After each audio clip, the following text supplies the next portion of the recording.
yang sangat luar biasa daripada kehidupan Sayyidatina Fatimah Zahra. Nabi Muhammad SAW nangis, tidak ada henti-hentinya, menangis. Sayyidina Abu Bakar Siddiq datang, tetap menangis. Sayyidina Umar datang, tetap menangis. Sayyidina Utsman datang, tetap menangis. Sampai Sayyidina Abu Bakar mengatakan, ini nggak ada yang bisa mendiamkan Nabi kecuali putri tercintanya Sayyidatina Fatimah Zahra. Berangkatlah Sayyidina Abdurrahman bin Auf ke rumah Sayyidatina Fatimah dengan perintah dari Sayyidina Abu Bakar Siddiq. Dikatakan, siapa di luar sana? Ibn Auf, wahai Fatimah. Untuk apa kamu datang kemari? Kami ingin meminta bantuanmu karena Nabi SAW mulai tadi sedang nangis dan tidak berhenti menangisnya, terus menangis. Kami sedih melihatnya. Baik, sebentar aku memakai pakaian dahulu. Kenapa Nabi SAW menangis? Karena Nabi telah diturunkan ayat yang berbunyi, wa in minkum illa wariduha. Tidak ada seorang pun dari kalian kecuali pasti akan melewati di atas neraka itu. Itu yang bikin nangis Nabi. Tidak ada satupun dari kita kecuali kita akan melintas di atas jahanam. Bagaimana tempat lintasan kita tergantung kepada amal kita. Tipis tebalnya tergantung kepada amal kita yang sekarang kita tidak memperdulikannya, tidak memikirkannya. Nanti semuanya akan terpampang di depan mata kita dan kita akan melewatinya. Semoga kita termasuk yang mendapatkan amal yang banyak, yang menyenangkan hati baginda Rasul Muhammad SAW. Berangkatlah Sayyidah Fatimah. Begitu berangkat Sayyidah Fatimah bertemu dengan Nabi. Sayyidah Fatimah ketika masuk ke masjid mereka berteriak. Semua sahabat Nabi berteriak Allahu Akbar. Kenapa demikian? Kenapa mereka berteriak? Karena mereka jarang melihat Sayyidah Fatimah Zahra,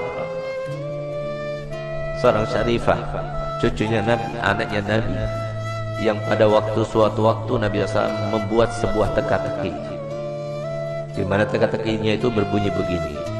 Tahukah kalian siapakah sebaik-baik wanita? Tidak ada seorang sahabat pun yang menjawabnya. Sampai kemudian Imam Ali pulang ke rumahnya dan dia sampaikan pertanyaan Nabi kepada Sayyidah Fatimah.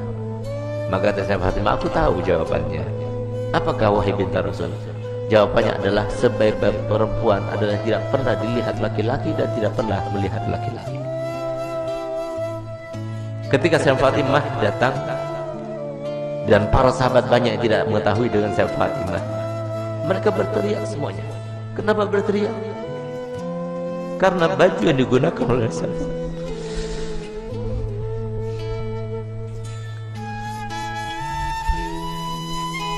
baju yang dibuka,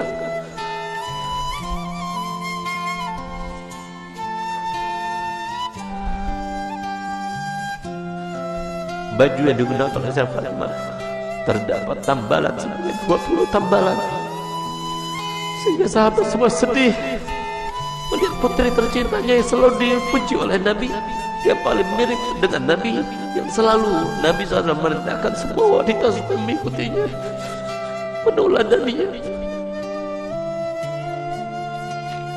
Ternyata pakaian seperti itu, sesederhana itu.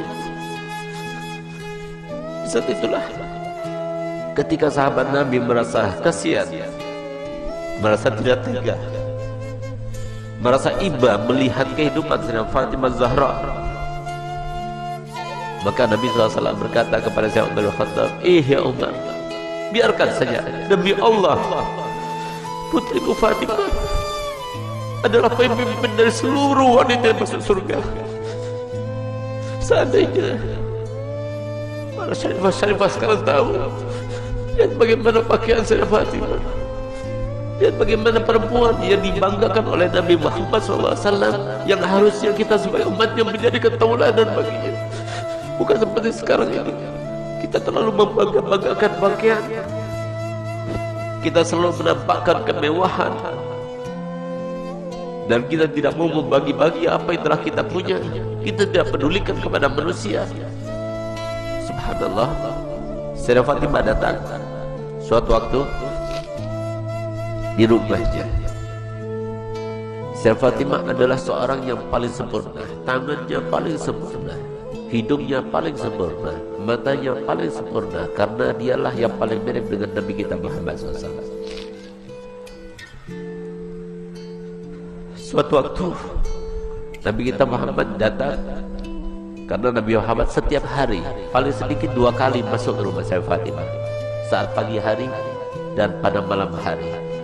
Dan setiap kali Nabi Muhammad SAW akan melakukan suatu bepergian, pertama kali yang didatanginya setelah pulang dari bepergian ada rumah Sayyidah Fatimah.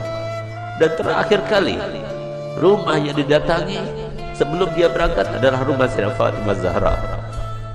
Semoga kita semua termasuk yang bangkit bersama Sayyidah Fatimah Zahra. Di saat itulah Nabi SAW masuk ke rumah Sayyidah Fatimah. Sayyidah Fatimah punya anak kecil 2, Sayyidina Hasan dan Sayyidina Husain. Di saat beliau itu sedang menghaluskan gandum, maka kemudian Sayyidina Husain menangis, diambilnya. Ketika Sayyidina Husain menangis, diambil dengan tangan kirinya, dia dengan tangannya. Sayyidina Hasan menangis, diambilnya lagi. Sehingga pada saat itu Sayyidina Bilal melihat kejadian tersebut. Sehingga Sayyidina Bilal merasa ibah dan dia mengatakan, wahai binti Rasul, berikan salah satu pekerjaan.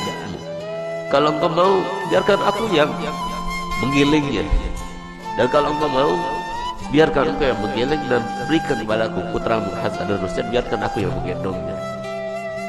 Tidak tega beliau itu melihat bagaimana keadaannya Sayyidah Fatimah. Sampai kemudian Nabi SAW melihat. Begitu Nabi SAW melihat, maka dipeluknya Sayyidah Fatimah, dicium dia.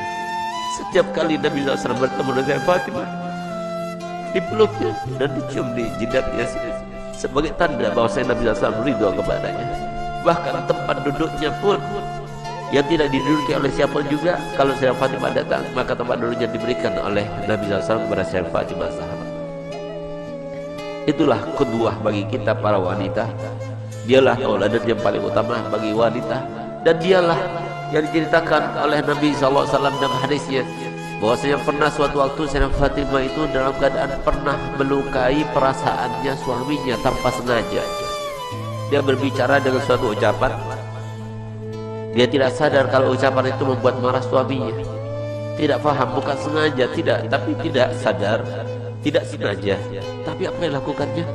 Dilihat suaminya itu warnanya merah mukanya, yang menandakan bahwa dirinya dalam keadaan marah.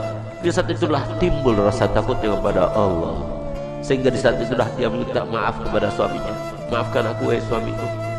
Tapi ternyata wajah Imam Ali tetap masih merah. Takut dia kepada Allah, sehingga rasa takutnya luar biasa itu sampai beliau itu menangis histeris dan dia mengatakan, wahai suamiku, sampai dia berjingak-jingak memutari suaminya Sayyidina Ali bin Abi Thalib. Suamiku, maafkan aku, sambil dia itu berkeliling seperti layaknya orang yang sedang tawaf. Di saat itulah kemudian Sayyidina Ali melihat kepada Sayyidah Fatimah yang melakukannya. Dia merasa geli dengan apa yang dilakukannya, maka dipeluknya dan mengatakan, wahai binti Rasul, aku sudah maafkan. Subhanallah, sore harinya dia bertemu dengan ayahandanya Nabi Muhammad SAW. Ketika bertemu dengan Nabi Muhammad, maka apa ujar Nabi Muhammad? Ya Fatimah, telah sampai kepadaku apa yang telah kamu lakukan tadi. Kalau seandainya engkau meninggal dunia sebelum engkau mendapatkan maaf dari suamimu, maka niscaya aku tidak akan melaksanakan sholat jenazah terhadapmu. Disinilah maka para ulama mengatakan bahwasanya istri yang tidak solihah, maka dia itu tidak akan mendapatkan syafaatnya Nabi Muhammad SAW. Banyak di antara kita yang tidak faham bahwasanya surga itu murah disangkanya, surga itu mudah untuk kita dapatkan. Siapa bilang? Rasulullah telah bersabda, ala inna sil'atallah ghaliyah, ala inna sil'atallah ghaliyah. Ketahuilah bahwasanya barang yang dijanjikan Allah Ta'ala dengan sabar kalian, dengan kalian sabar melaksanakan perintah kami, dengan kalian sabar dengan melaksanakan perintah Allah, itu sangat mahal harganya, yaitu janji Allah untuk kalian adalah surga. Tidak mudah untuk mendapatkan surga, mudah. Harus sabar, harus melawan hawa nafsu.